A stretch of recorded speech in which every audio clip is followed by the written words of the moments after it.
Hello students, let's resume our English quick revision series. So last video में हम यहाँ तक कंप्लीट कर चुके थे. नेक्स्ट वीडियो में हम नया टॉपिक स्टार्ट करने जा रहे हैं, that is gender. First question is the masculine gender of sister in law is. तो सिस्टर इन लॉ का मैस्कुलिन जेंडर क्या हो जाएगा? पुल्लिंग पूछा गया है. पुल्लिंग क्या हो जाएगा? Brother in law. Next is what is feminine of earl. Earl का फेमिनाइन क्या होगा? फेमिनाइन मतलब इसका स्त्रीलिंग क्या होगा? तो एक बार पहले अर्ल का मीनिंग पता होना चाहिए वर्ड का, तभी हम कर पाएंगे. तो ये है British man of a high social position. कि जो भी गवर्नर या वायसराय वगैरह होते थे, बनाए जाते थे, जो कि राजा के नाम पर, राजा के बिहाफ पर शासन किया करते थे, उनको कहा जाता था अर्ल. ठीक है. बहुत ही बड़े लेवल का, एक हाई सोशल पोजीशन का एक बंदा होता था, आदमी होता था, जिसे राजा के बिहाफ पर काम करने के लिए, शासन करने के लिए रखा जाता था. उसको कहते थे अर्ल. तो उसका फेमिनाइन क्या हो जाएगा? उसका फेमिनाइन हो जाएगा countess. Countess, COUNTESS, countess. Earl का फेमिनाइन हो जाएगा, स्त्रीलिंग हो जाएगा काउंटेस. इसका मतलब होता है बेगम या फिर अमीर घराने की स्त्री, बहुत अमीर घराने की, कुलीन स्त्री भी कहा जाता था इन्हें. ठीक है. Next is what is feminine of Duke. Feminine का मतलब होता है स्त्रीलिंग, मैस्कुलिन का मतलब होता है पुल्लिंग. ड्यूक, ड्यूक का मतलब होता है राजा या राजकुमार या शासक या नवाब, इस तरह से इसका मीनिंग होता है. इसका ड्यूक का फेमिनाइन होगा, स्त्रीलिंग होगा डचेस. DUCHESS, डचेस होगा इसका. डचेस का मतलब होता है रानी, शासिका या फिर बेगम. Clear. Next question is what is feminine of lord. Lord का स्त्रीलिंग होता है लेडी. लॉर्ड होता है मालिक, लेडी मतलब जैसे मकान मालिक कह सकते हैं, मकान मालिकिन हो गए, इस तरह से. नेक्स्ट है masculine gender of the peahen. पुल्लिंग बताना है. पीहेन, पीहेन का होता है पीकॉक. PEA सेम हो जाएगा, हेन का हो जाएगा cock. Next is the tigress chased the shepherdess through the long grass.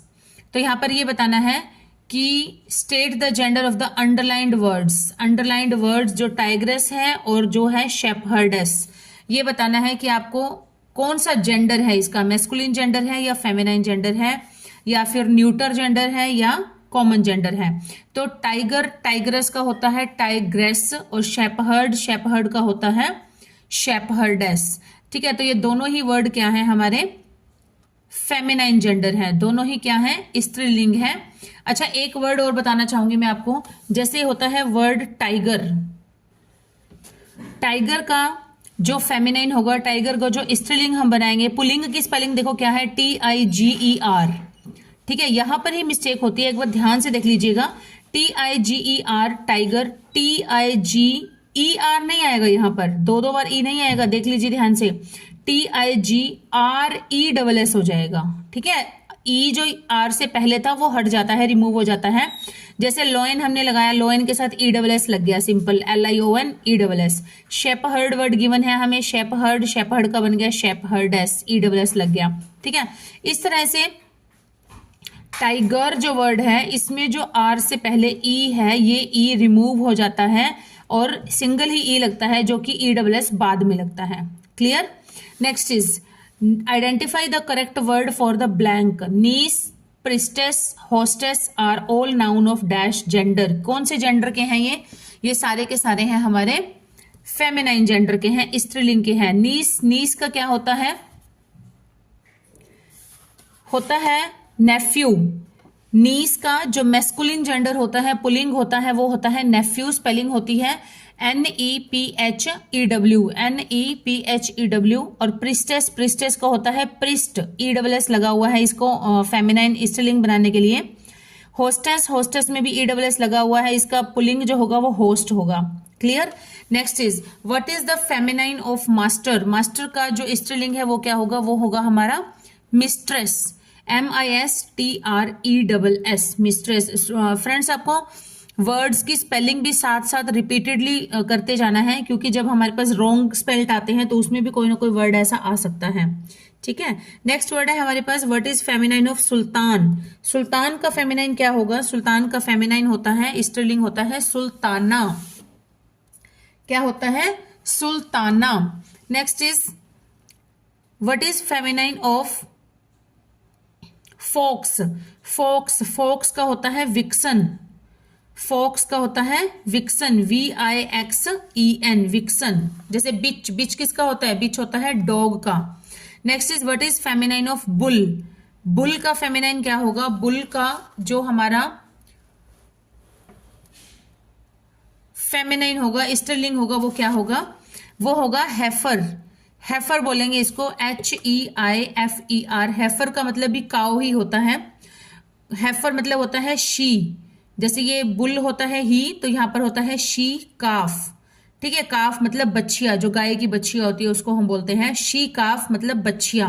तो इसके लिए वर्ड दिया गया है heifer, HEIFER। Next is what is feminine of Colt. Colt का क्या होगा? कोल्ट का मतलब होता है यंग हॉर्स, या फिर यंग कैमल का भी यही होता है। यंग कैमल को भी, युवा जो ऊंट होता है उसको भी कोल्ट बोलते हैं, और युवा घोड़े को भी कोल्ट बोलते हैं। और इसका जो है फेमिनाइन हो जाएगा, वो हो जाएगा फिली। फिली हो जाएगा।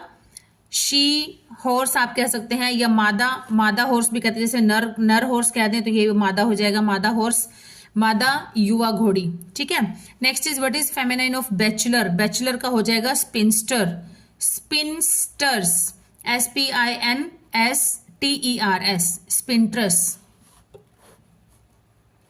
नेक्स्ट है हमारे पास न्यू टॉपिक नंबर।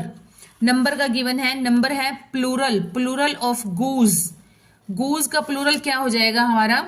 देखते हैं हम क्या हो जाएगा। गूज का प्लूरल हो जाएगा गीज, GEESE। देखिए इंग्लिश के अंदर ये रूल होता है सिंगुलर प्लूरल्स के अंदर, कि अगर सिंगुलर के अंदर, किसी सिंगुलर नाउन के अंदर GOO मतलब डबल ओ आ जाता है, जैसे टूथ, टूथ वर्ड होता है TOOTH, टूथ, है ना। तो इसमें डबल ओ आ गया, तो जब इसका प्लूरल बनाएंगे, बहुवचन बनाएंगे, तो डबल ई बन जाएगा, डबल ओ चेंज हो जाएगा डबल ई में, तो बन जाएगा टीथ।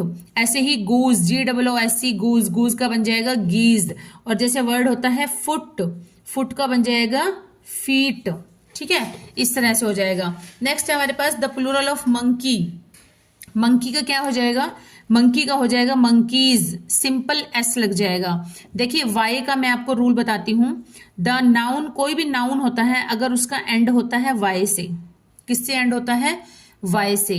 बट वाई से जस्ट पहले, वाई से जस्ट पहले अगर कोई भी वॉवल है, वॉवल्स कौन से होते हैं? AEIOU।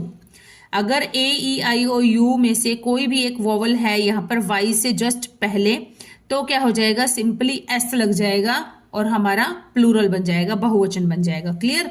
यही लिखा हुआ दैट नाउन्स एंड नहीं आएगा यहाँ पर, एंड आएगा, end in a vowel plus y add, तो क्या हो जाएगा? एड S, उसके साथ S ऐड हो जाएगा। एग्जाम्पल है बॉय, बॉय का बॉयज हो गया, टॉय, टॉय का टॉयज हो गया। ठीक है, इस तरह से that noun end in a consonant plus y, तो ऐड।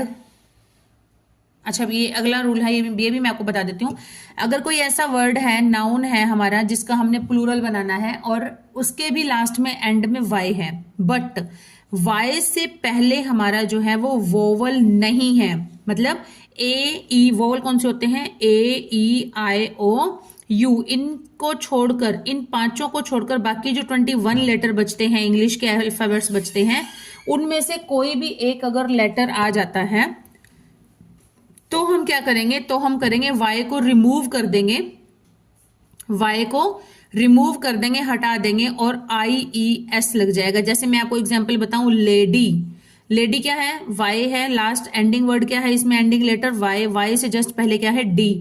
AEIOU होते हैं वोवल, D तो डिफरेंट हो गया, जस्ट पहले देखना है आपने। ठीक है, तो यहां पर क्या हो जाएगा? वाई को रिमूव कर देंगे और क्या लगा देंगे? वाई को रिमूव कर दिया, IES लग जाएगा। ये बन जाएगा हमारा लेडीज, मतलब इसका प्लूरल बन गया लेडी का प्लूरल बन गया। तो ये रूल आपको याद रखना है अच्छे से कि अगर कोई भी ऐसा वर्ड है जिसका आपने प्लूरल में चेंज करना है, लास्ट में अगर वाई है, वाई से जस्ट पहले जो है अगर कोई वोवल है तो हम सिंपल एस लगा देंगे। अगर कोई वोवल नहीं है, वोवल के अलावा कोई लेटर है, तो हम वाई को काट कर IES लगा देंगे। I hope this is clear. Next word देखिए, the plural of journey. Same देखिए एग्जाम्पल ही आ गया साथ के साथ, जर्नी एंडिंग है वाई और वाई से जस्ट पहले क्या है ई। ई क्या है हमारा वोवल होता है, AEIOU, तो वोवल है इसलिए क्या हो जाएगा, सिंपल एस लग जाएगा, JOURNEYS। Clear. Next is fill in the blank suitable option, fare are dash high in this city. तो यहां पर क्या हो जाएगा, फेयर मतलब यहां पर है किराया, कि इस शहर में बहुत अधिक किराया है ना। तो इसका हो जाएगा, हम वर्ड्स हमें दिए हैं पैशनेटली, एक्स्ट्रानियसली, एक्सॉर्बिटेंटली, फेस्किनेटेडली। तो यहां पर हम देखेंगे मीनिंग क्या क्या है इनका। मीनिंग पता होगा तभी हम उसको क्लियरली कर पाएंगे। पैशनेटली, पैशनेटली मतलब बहुत ही भावुकता पूर्वक। नेक्स्ट है एक्स्ट्रानियसली, इसका मतलब है बाहरी रूप से। एक्सॉर्बिटेंटली इसका मतलब होता है बहुत अधिक रूप से या अत्यधिक रूप से। फेस्किटेडली ये है आकर्षित होकर। तो इनमें से देखिए हमें क्लियरली पता चल रहा है एक्सॉर्बिटेंटली इसका मतलब क्या है, अत्यधिक रूप से। तो यही ही इसके लिए मोस्ट सुटेबल वर्ड है। तो आंसर हो जाएगा हमारा B option, fare are exorbitantly high in this city. Done. Next is Ruchi said that they must have a taste to dash the victory। तो यहां पर विक्ट्री मतलब हमारी जो जीत है, किसी चीज को मतलब जीतना किसी चीज को, तो उस जीत के लिए क्या करना चाहिए, हमें एक्सपेंड करना चाहिए, फॉरगेट करना चाहिए, मतलब एक्सपेंड मतलब खर्च करना चाहिए, या भूल जाना चाहिए, या ब्लेम दोष लगाना चाहिए, या फिर हमें उसे सेलिब्रेट करना चाहिए, हमें उसे मनाना चाहिए। तो आप क्लियर ही हो रहा है ये, तो क्या बनेगा इसमें, celebrate. Ruchi said that they must have a test to celebrate the victory. Next is I dash to the teacher for coming late to school. तो I went to the teacher, okay. Next देखते हैं I wished to the teacher. तो wish क्यों करेंगे हम teacher से, ये तो बिल्कुल गलत हो गया। आई ब्लेम्ड, मैंने टीचर को ब्लेम किया, दोष लगाया, टीचर पर दोष लगाया, बिल्कुल गलत है। आई अपोलोगाइज्ड, मैंने टीचर से माफी मांगी स्कूल में लेट पहुंचने के लिए, for coming late to school, school में लेट पहुंचने के लिए मैंने टीचर से माफी मांगी। Next is an employment advertisement should dash the number of vacancies. कि अगर कोई भी एम्प्लॉयमेंट एडवर्टाइजमेंट होती है तो उसमें वैकेंसीज का जो नंबर है वो बिल्कुल शुड प्रोवाइड दिया जाना चाहिए, कंटेन प्राप्त होना चाहिए, डिक्लेयर्ड होना चाहिए, या फिर स्पेसिफाई होना चाहिए। स्पेसिफाई मतलब स्पेशल रूप से दिया जाना चाहिए, विशेष रूप से दिया जाना चाहिए। तो क्या बनेगा, स्पेसिफाई। कि an employment advertisement should specify the number of vacancies. कि अगर कोई भी एम्प्लॉयमेंट न्यूज एडवर्टाइजमेंट है तो उसमें जो किसी भी टाइप की जो वैकेंसीज हैं उनका नंबर जो है वो बिल्कुल विशेष रूप से दिया जाना चाहिए। कि जैसे कोई टीचर लगना है, टीचर की वैकेंसीज इतनी है, प्राइमरी टीचर्स की इतनी है, एग्जैक्ट उसमें जनरल की इतनी है, SCBC की इतनी है। इस तरह से वो बिल्कुल each and every part special रूप से एक एक चीज में क्लियर होना चाहिए। Next is the boy fail dash bicycle. The boy fail dash, तो क्या आएगा, किसी चीज से अलग हो जाना, गिर जाना। तो यहां पर क्या हो जाएगा, ऑफ हो जाएगा। The boy fell off bicycle. Next is I put dash the light and slept. I put dash the light and slept, तो क्या हो जाएगा, पुट आउट हो जाएगा। पुट आउट, पुट आउट का मतलब क्या होता है, स्विच ऑफ कर देना। I put out the light and slept. Next, leave a 2 inch dash on each page for the teachers remarks. तो यहां पर क्या हो जाएगा कि देखो, हम अगर कंप्यूटर में भी अगर बेसिक भी किसी ने किया हो तो भी उसके अंदर जब हम पेज की सेटिंग करते हैं तो उसमें भी क्या आता है, मार्जिन आता है। है ना, मार्जिन वर्ड आता है। तो ये भी वही बात है कि पेज पर किसी भी, जैसे कोई डायरी है या कोई भी आपकी फेयर नोटबुक है या कोई भी प्रैक्टिकल नोटबुक है, किसी भी तरह की प्रैक्टिकल फाइल है ना, कुछ किसी भी तरह की कोई भी ऐसा रिटन मटेरियल है, तो उसमें कहा गया है कि leave a 2 inch margin. Border क्या हो गया, बॉर्डर तो पेज के चारों ओर का बॉर्डर हो गया, वो तो बिल्कुल गलत है। ब्लैंक मतलब खाली जगह, खाली स्थान छोड़ देना चाहिए, ये भी गलत है, मतलब रेलेवेंट नहीं लग रहा है। गैप छोड़ देना चाहिए, ये भी रेलेवेंट नहीं लग रहा। लेकिन अगर मार्जिन को हम देखते हैं तो margin is the most relevant answer. Leave a, so that the answer is leave a 2 inch margin on each page for the teacher's remarks. Clear? Next is he passed the examination in the first class because he dash. अब देखो word में क्या आया है, because आ गया। मैंने आपको एक रूल बताया था पहले लास्ट वीडियो में, बिफोर एंड आफ्टर, ठीक है, ऐसा ही है बिकॉज में भी क्या हो जाएगा, एक पार्ट में हम क्या लगा देंगे, पास्ट इंडेफिनिट, दूसरे में लगाते हैं past perfect tense. Past indefinite क्या होता है, सेकंड फॉर्म, और पास्ट परफेक्ट क्या होता है, हेड प्लस थर्ड फॉर्म। तो यहां पर लग जाएगा he passed the examination in the first class. देखो ये तो उसका पास्ट है कि उसने फर्स्ट क्लास में एग्जामिनेशन पास किया, लेकिन उसकी तैयारी करना तो उसका भी पास्ट हो गया, रिजल्ट से भी पहले की बात हो गई ना। तो वो क्या हो जाएगा, had worked, because he had worked hard for it, क्योंकि उसने बहुत अधिक सख्त मेहनत की होगी, तभी तो उसकी आज फर्स्ट क्लास आई है एग्जामिनेशन के अंदर। नेक्स्ट इज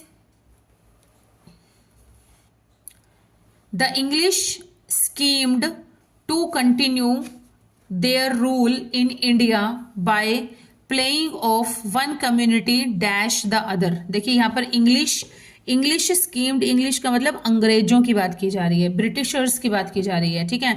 क्या है कि इंग्लिश स्कीम्ड, अंग्रेजों ने स्कीम बनाई, योजना बनाई इस तरह की, क्या कि to continue their rule in India, कि अगर इंडिया में अपना रूल, अपना शासन कंटिन्यू रखना है, जारी रखना है शासन करना, तो क्या करना चाहिए हमें, बाय प्लेइंग ऑफ, कैसा गेम खेलना चाहिए कि one community dash the other. देखो बिफोर नहीं, अपॉन नहीं, विद नहीं, अगेंस्ट, अगेंस्ट का मतलब क्या है, विरुद्ध कर देना, उन दोनों में एंटी कर देना, दोनों एक दूसरे से विरोधी होंगी, तब वो, ये एक्चुअल में क्या है, वो वाली नीति है जो फूट डालो और राज करो, है ना, कि one community against the other, कि एक कम्युनिटी की दूसरी कम्युनिटी में फूट डाल दो, मतलब दोनों को आपस में लड़वा दो।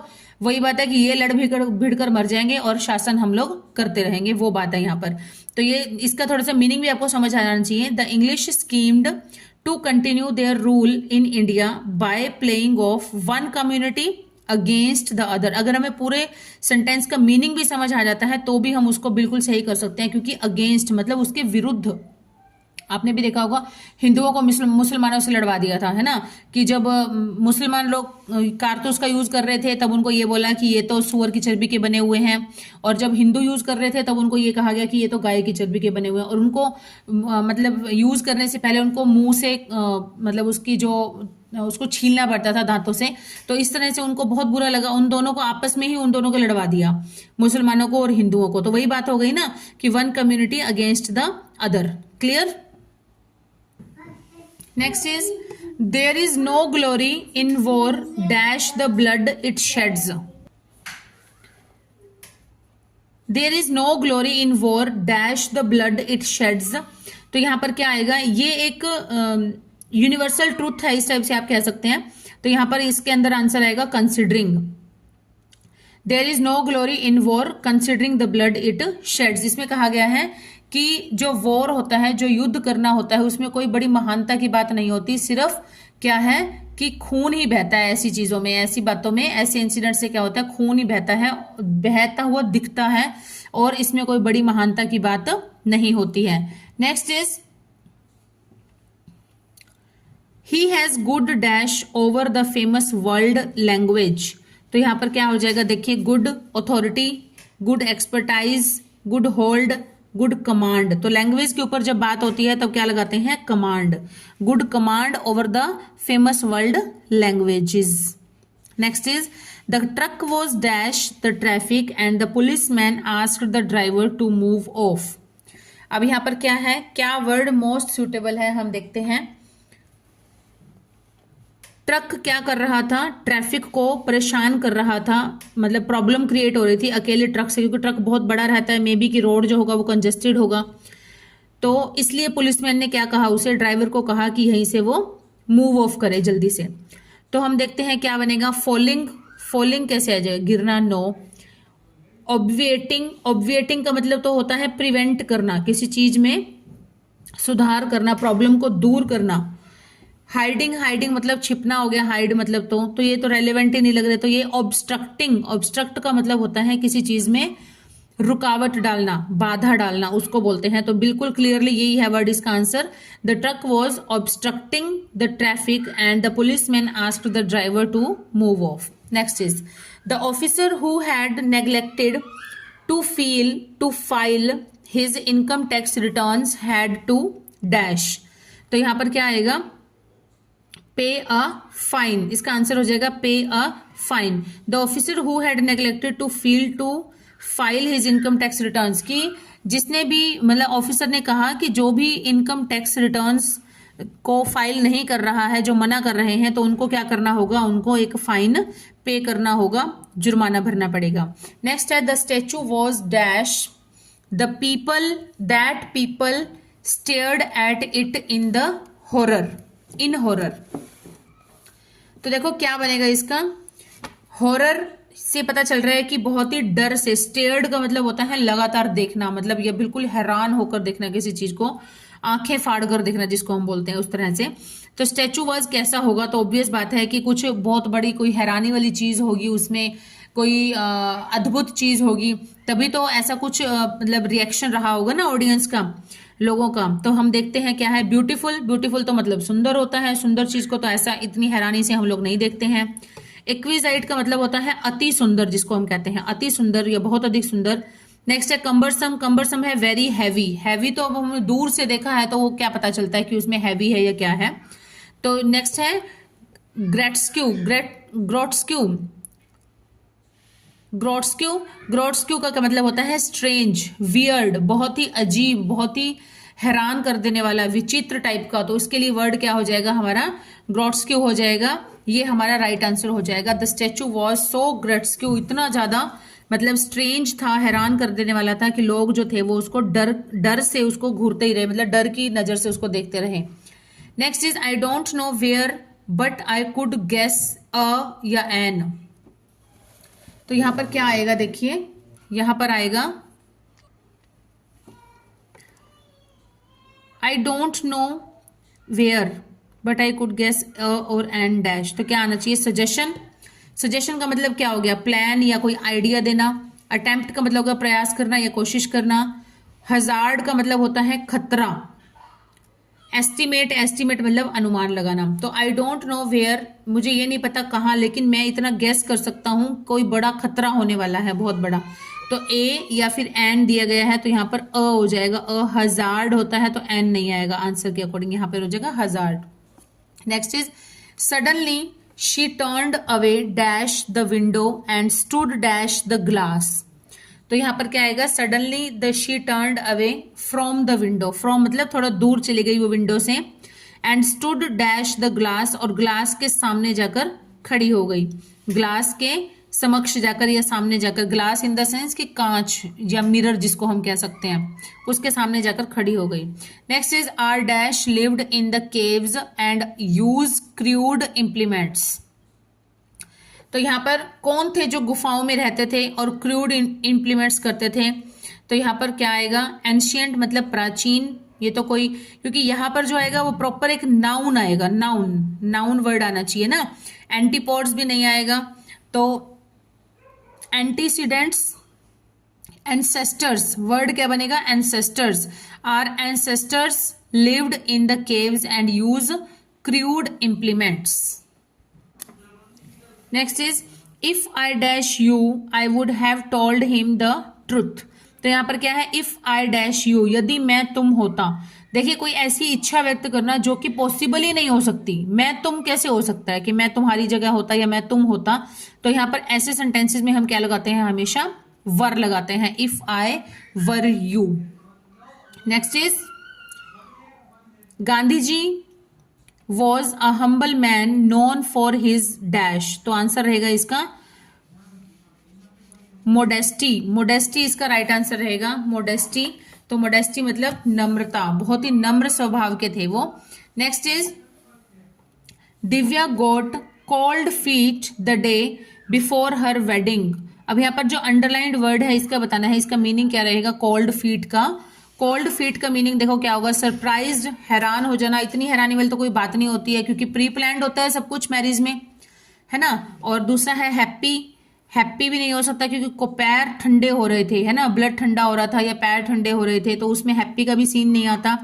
एक्साइटेड भी नहीं आता, तो क्या आता है स्केयर्ड। स्केयर्ड मतलब बहुत डर लग रहा था उसको बिफोर हर वेडिंग, अपनी वेडिंग से, अपनी शादी से पहले। Next is he was dash from all charges levied against him. तो यहां पर क्या हो जाएगा, ही वॉज डैश, तो यहां पर हो जाएगा जज्ड, जज करना। एप्रीहेंडेड, गिरफ्तार करना, उसे गिरफ्तार कर लिया गया था। फ्रॉम ऑल चार्जेस, सभी चार्जेस से, no. Enigmatic, hard to solve, कोई ऐसी प्रॉब्लम जो कि बहुत ही मुश्किल होती है सॉल्व करनी, ऐसा भी कुछ नहीं था। तो मतलब सेंटेंस की सेंस को अगर हम समझते हैं कि उसके अगेंस्ट जो भी दोष लगाए गए थे, जो भी चार्ज लगाए गए थे, वो उन सब से क्या हो गया था, फ्री हो गया था, दोष मुक्त हो गया था। तो ये कौन सा आएगा, एक्सोनरेटेड। एक्सोनरेटेड, तो ये हो जाएगा दोष मुक्त। तो एक्सोनरेटेड का अर्थ होता है दोष मुक्त, और प्रश्न के अकॉर्डिंग यही सही आएगा क्योंकि चार्जेस, जो दोष लगाए गए थे, जो चार्जेस लगाए गए थे, उससे दोष मुक्त कर दिया गया था। Done. Next is immediately after the operation he could see nothing dash वेग शेडोज। तो यहां क्या आएगा, इमीडिएटली मतलब अपने ऑपरेशन के तुरंत बाद ही वह केवल वेग शेडोज देख पा रहा था, उसके अलावा वो कुछ भी नहीं देख पा रहा था। तो यहां पर अगर एक्सेप्ट होता, EXCEPT, वो भी बिल्कुल सही आंसर होता है, एक्सेप्ट वेग शेडोज, कि उनके अलावा वो कुछ नहीं देख पा रहा था। यहां पर बट आ गया तो बट ही ठीक है। He could see nothing but वेग शेडोज, कि कुछ नहीं देख सकता था परंतु वेग शेडोज, जो धुंधली धुंधली परछाई दिखाई दे रही थी उसको। Next is don't dash your voice here, this is library. अब देखो लाइब्रेरी है, कई बार ऐसे होता है कि हम जब पूरा सेंटेंस रीड करते हैं तो उस सेंटेंस की सेंस से भी हमें क्लियर हो जाता है कि यहाँ पर क्या वर्ड होना चाहिए मोस्ट सुटेबल। तो देखिए लाइब्रेरी है, तो लाइब्रेरी में ऑब्वियस बात है कि आवाज ऊंची नहीं करनी चाहिए। डू नॉट है तो आवाज ऊंची नहीं करनी चाहिए, है ना।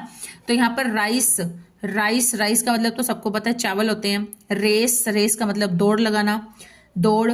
राइज, राइज का मतलब तो सनराइज होता है, ये सूर्य का उदय होना। रेज, रेज का मतलब होता है उठाना या बढ़ाना। तो यहाँ आ जाएगा don't raise your voice here, this is library, कि अपनी आवाज यहां पर मत ऊंची करो, यहां एक लाइब्रेरी है।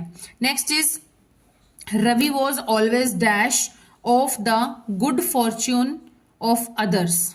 तो यहां पर क्या है, रवि वॉज ऑलवेज, कि रवि हमेशा दूसरों के अच्छे भाग्य से डैश करता था। तो देखते हैं क्या, ग्रीडी, ग्रीडी मतलब लालची था, always greedy of the good Fortune.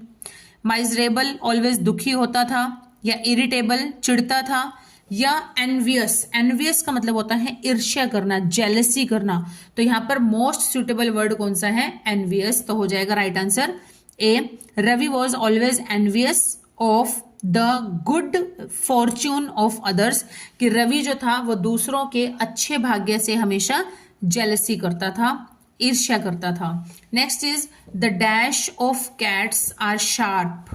तो कैट्स के क्या होते हैं, शार्प होते हैं। देखिए हमें पता है पंजे शार्प होते हैं कैट्स के, है ना, लेकिन हम इस सेंटेंसेस के ऑप्शंस देखते हैं। पॉज, एक्चुअल में उसको पॉज ही बोलते हैं, पाज या पाज ऑफ द कैट्स, लेकिन पाज की स्पेलिंग अलग अलग दी गई है। तो हम देखते हैं कौन सी राइट आंसर है। PAIUS ये गलत है। PAUS ये तो पॉज करना होगा, जैसे टीवी देखते हुए हमने पॉज कर दिया, या कोई वीडियो देखते हुए आपने पॉज कर दिया, ठीक है, वो वाला पॉज है, ये थोड़ी देर के लिए रुक जाना। दूसरा है पॉज, इसको भी पॉज ही बोलते हैं, PAWS, हाँ ये वाला राइट आंसर है। पाज, पाज का मतलब होता है पंजे। क्लियर। नेक्स्ट इज मैस्क्यूरेड, मैस्क्यूरेड क्या है इसका? Choose the word of group of words that best expresses. अच्छा, एक वर्ड है ये वाला, इस वर्ड का बताना है कि कौन सा राइट आंसर है, कौन सा राइट मीनिंग है इन सब में से। तो यहाँ पर है मैस्क्यूरेड। मैस्क्यूरेड का मतलब क्या होता है? मैस्क्यूरेड का मतलब होता है to go in डिसग्यूज। To go इन डिसग्यूज मतलब भटक जाना किसी चीज में। जैसे मान लो एकदम से कोई घर पर है, कोई अकेली औरत घर पर है, कोई अकेली लेडी घर पर है, या कोई अकेला बच्चा घर पर है, कोई थर्ड पर्सन, कोई स्ट्रेंज पर्सन एकदम से आता है, उसको ऐसे मीठी मीठी बातें करके अपनी बातों में उलझा लेता है और इस तरह से उससे कुछ भी मतलब करवा सकता है, या कुछ भी उससे लेकर जा सकता है, उससे लूट कर जा सकता है। तो उस कंडीशन में हम बोलते हैं मैस्क्यूरेड, मतलब उनको भटका देना। ठीक है। नेक्स्ट है नो टू मेस्मराइज, मतलब मंत्रमुग्ध कर देना, उन्हें बहुत ही खुश कर देना, बहुत हैरान कर देना। ठीक है। To run in a marathon race, marathon race में दौड़ना। टू प्रोवाइड सपोर्ट, सपोर्ट करना। नहीं, ये सब तीनों गलत हैं इसके आंसर। इसका राइट आंसर रहेगा टू गो इन डिसग्यूज। डिसग्यूज मतलब यहाँ पर है कि भटकाव में आ जाना, भटकाव में जाना मतलब कंडीशन मैंने आपको बता दी किस तरह से होता है। Next is make hay dash the sun shines. ये तो एक इडियम है, ये तो एक कहावत है। जैसे मेक हे वाइल, तो इसमें वाइल ही आएगा, WHILE। Make hay while the sun shines मतलब उचित अवसर का लाभ उठाना चाहिए, या कल करे सो आज कर, आज करे सो अब।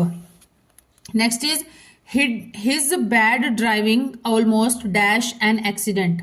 तो इसका रहेगा आंसर कॉज्ड, कारण बनती है, उसकी खराब ड्राइविंग जो है वो हमेशा एक दुर्घटना का कारण बनती है। Next is disease are dash through contact with infected animals. तो यहां पर रहेगा इसका आंसर डिजीज आर ट्रांसमिटेड।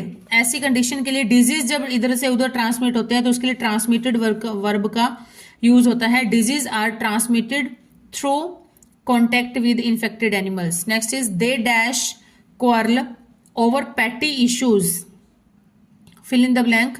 तो ये रहेगा क्वार्ल। क्वार्ल से पहले लगाना है, मतलब हमारी जो वर्ब है क्वार्ल से पहले वर्ड लगाना है, तो कौन सा रहेगा हमारा? फ्रीक्वेंटली। यह एक आदत है और इसलिए क्या हो जाएगा? सिंपल प्रेजेंट टेंस हो जाएगा और यहां पर एडवर्ब लग जाएगी frequently. They frequently quarrel over petty issues. Next is you can't stop me dash what I want. तो यहां पर जो स्टॉप वर्ड है, स्टॉप वर्ड इसके साथ लगता है हमारा जिरंड का यूज होता है। Stop, you can't stop me doing what I want. Next is being a cold day neither my friend nor I was in a mood to go out. तो यहां पर जो सेंटेंस है इसमें जो ए पार्ट है बीइंग अ कोल्ड डे, तो being से पहले आएगा इट। ठीक है, तभी ये कंप्लीट सेंस बनेगी इसकी। It being a cold day neither my friend nor I was in a mood to go out. Next is the police will look dash the matter. तो ऐसे अगर कोई बात होती है तो यहां पर इन्वेस्टिगेशन करने की बात है पुलिस के लिए, तो यहां पर हो जाएगा लुक इनटू। लुक इनटू, जैसे the police will look into the matter. तो अगर लुक आफ्टर, जैसे लुक आफ्टर, लुक के साथ प्रेपोजिशन लग गई आफ्टर, तो लुक आफ्टर क्या बन जाएगा? देखभाल करना। ठीक है, इस तरह से लुक के साथ अगर इनटू लग गया तो उसका मतलब है इन्वेस्टिगेट करना। Next is he makes a mistake dash. He makes a mistakes, तो जो हमारे पास वर्ड्स गिवन है उनमें से हम देखते हैं कौन सा हमारा राइट बनता है। रेयरली, रेयरली यहां बनेगा he makes a mistake rarely. Rarely का यूज है क्योंकि ये रेयरली क्या है? यहां पर एडजेक्टिव है। Dash you living in a village, तो यहां पर क्या हो जाएगा? लिविंग, आईएनजी दिया है तो आईएनजी के साथ ना डू आता है, ना डज आता है, ना विल आता है। विल के साथ भी बी आता है तभी आईएनजी आता है, तो आंसर राइट क्या होगा? Are. Are you living in a village. Next is one must live dash one's means, तो यहां पर रहेगा विद इन, क्योंकि ये क्या है हमारी? ये भी एक इडियम है, ये भी एक कहावत है। विद इन का यूज होगा इसमें। इसका मतलब होता है कि हर व्यक्ति को अपनी जो अर्निंग होती है, अपनी अर्निंग के हिसाब से ही अपने एक्सपेंडिचर करने चाहिए। इसका मीनिंग है spending no more than you earn, कि जितना आप कमाते हैं उससे ज्यादा खर्चा आपको नहीं करना चाहिए, ये इस कहावत का मतलब है, इसलिए इसमें कोई भी हम और चूज नहीं कर सकते, वर्ड विद इन रहेगा, ये एज इट इज ही रहती हैं जैसी होती हैं। One must live within one's means. Next question is he slept at night dash. तो यहाँ पर ऑप्शंस हैं थोरोली, वेगली, इनफ या नन ऑफ दीज। तो राइट आंसर रहेगा इसमें इनफ। इनफ का यूज होगा यहाँ पर क्योंकि इनफ का मतलब होता है काफी, तो ही slept at night enough. Next, they were talking in the class dash. तो यहाँ पर देखिए क्लास में बातें कर रहे हैं, तो इसके साथ हमें क्या लगाना है, हमारा यहाँ पर लगेगा एडजेक्टिव का यूज होगा।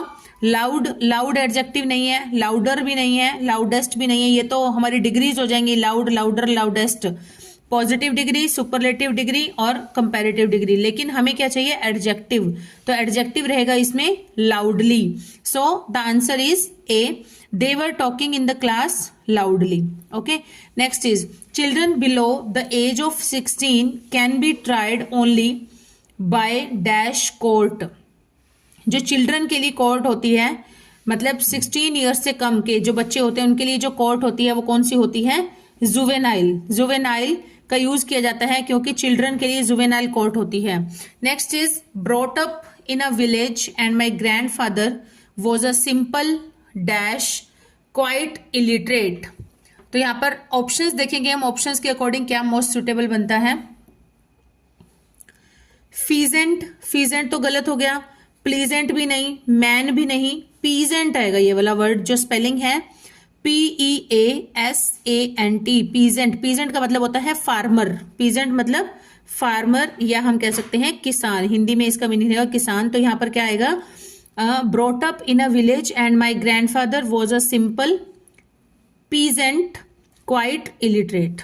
Okay, next is dash, dash नहीं है, ये ना वर्ड गलत दिया हुआ था, ये मैंने सर्च किया तो ये एक इडियम है, यहां पर बनेगा waste. Waste not let the grass grow under one's feet. तो ये एक क्या है, ये है हमारी एक इडियम है, तो यहां पर क्या लगेगा, waste no time in acting not let the grass grow under one's feet, कि अभिनय में मतलब ऐसी इधर उधर की बातों में अपना टाइम वेस्ट न करें। Next is find the Rongli spelt word. In 4 options given है, तो इनमें से हमें बताना है कि कौन सा जो स्पेलिंग है वो रोंग है। राइट, 3 राइट्स हैं, तो राइट के देखते हैं पहले हम। Ernest, EARNEST। नेक्स्ट है इनफेस्ट। नेक्स्ट इज डिटेस्ट, ये है अगेंस्ट।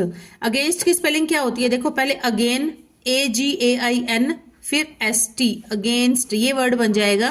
तो ये हमारा जो है यहाँ पर इन्होंने क्या दिया है, AGANIST, तो ये गलत है, यहाँ पर आई पहले आना चाहिए था, आई बाद में दिया गया है, तो यही हमारी जो है ये रोंग स्पेल्ट है, गलत स्पेलिंग है। नेक्स्ट है हमारा, ये टॉपिक यहाँ पर कंप्लीट होता है। नेक्स्ट है हमारा फाइंड द काइंड। काइंड मतलब kind of sentences, means type of sentences. हमें बताना है sentence is given and we have to tell which type of sentence is this. Alas she is no more. तो alas के बाद क्या है, ये हमारा sign of exclamation, sign of exclamation. जब ऐसे hurrah, alas, oh, wow, what a beautiful scene, इस तरह के सेंटेंसेस आते हैं और स्पेशली जिसमें कि साइन ऑफ एक्सक्लामेशन दिया जाता है, तो उस सेंटेंसेस को हम कहते हैं इंटरजेक्शन। इंटरजेक्शन वह शब्द है जिसका उपयोग हम आश्चर्य, दर्द, खुशी आदि को व्यक्त करने के लिए किया जाता है। ये वर्ड्स होते हैं, इनको इंटरजेक्शन कहते हैं, और इन सेंटेंसेस को हम कहते हैं exclamatory sentences. Next is he is my friend. तो इसमें क्या बताना है, in the above sentence the part of speech of he. जो ही है वो कौन सा पार्ट ऑफ स्पीच है, तो ही हमारा क्या है, ही हमारा प्रेपोजिशन भी नहीं है क्योंकि ही तो एज अ सब्जेक्ट है, यहाँ पर एडजेक्टिव भी नहीं है, वर्ब भी नहीं है, प्रोनाउन है। प्रोनाउन होता है जैसे I, my, me, we, ours, you, yours, you, he, his, him, she, her, her, they, their, them, it, its, it. तो ये सारे क्या होते हैं, हमारे प्रोनाउन होते हैं। तो ही भी क्या है, एक प्रोनाउन है। Next is affect. Affect is affect क्या है, जिरंड है। जिरंड तो बिल्कुल भी नहीं हो सकता क्योंकि जिरंड में तो हम क्या लगाते हैं, ING लगाते हैं। प्रेपोजिशन, प्रेपोजिशन भी नहीं है, नाउन भी नहीं है, ये है हमारा वर्ब, अफेक्ट, अफेक्टेड। अफेक्ट क्या है? अफेक्ट है एक वर्ब। एक वर्ड इसी से मिलता जुलता होता है, वो होता है EFFECT, इफेक्ट। इफेक्ट का मतलब होता है नाउन, साइड इफेक्ट, है ना, इस तरह से पॉजिटिव इफेक्ट, नेगेटिव इफेक्ट, वो वर्ड होता है इफेक्ट। और ये होता है अफेक्ट। अफेक्ट का मतलब होता, अफेक्ट का एक क्या है? अफेक्ट एक वर्ब है, वर्ब, एक्शन वर्ड है। Next is he signed the letter. He signed, signed word क्या है? साइंड वर्ड क्या है? एक वर्ब है अपने आप में, एक्शन वर्ड है साइंड। साइंड ये इसकी पास्ट फॉर्म दी गई है साइन की। Next is this is the desk which he invariably wrote at। in the above sentence is the part of speech of at। at कौन सा part of speech है? तो at है हमारा यहाँ पर preposition। at क्या है यहाँ पर? preposition, wrote at। ओके, तो स्टूडेंट्स आज की क्लास यहीं पर स्टॉप करते हैं, जल्दी मिलेंगे नेक्स्ट क्लास में, नेक्स्ट न्यू टॉपिक के साथ, न्यू क्वेश्चंस के साथ। Till then keep studying and keep hard working and please keep supporting my channel as usual, as you are doing. Okay, bye students.